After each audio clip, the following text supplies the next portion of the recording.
Минувшие выходные в Тимирязево впервые прошел турнир по национальному виду спорта «Казахша-Акурес». Молодые талантливые спортсмены успели заявить о себе как о серьезных соперниках. Но в свою очередь титулованные еще раз доказали, что они достойны многих похвал. За событием наблюдал Жасулан Бектен. Асылбек Байлин – молодой спортсмен, тренер детско-юношеской спортивной школы. Впервые в селе Степное Тимирязевского района провел областной турнир по национальному виду спорта «Казахша-Акурес». Чемпион занимается не только победой над собой, но и пытается сделать из юношей сильных спортсменов. В соревнованиях принимали участие около 70 спортсменов возрастной категории от 7 до 15 лет. Они представляли 3 района нашей области – имени Габита Мусрепова, Шалакына и Тимирязевский. Молодому спортсмену в проведении турнира оказали серьезную поддержку отдел физической культуры и спорта и крестьянских хозяйств района. Проводим сегодня турнир, посвящен 550 лет ханству.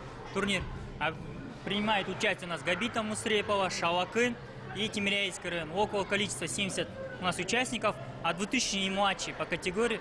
Но этот проводится турнир, посвящен патриотическому воспитанию 550-летию. Там большая благодарность, конечно, отделу спорту, крестьянскому хозяйству, которые нам помогали в проведении большого турнира.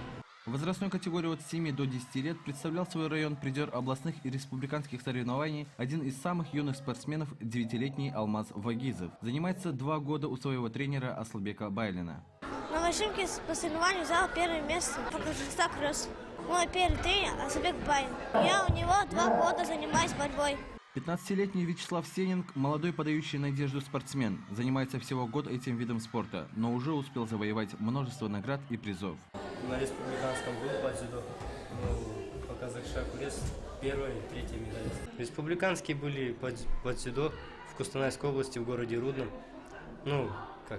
Мне там очень понравилось.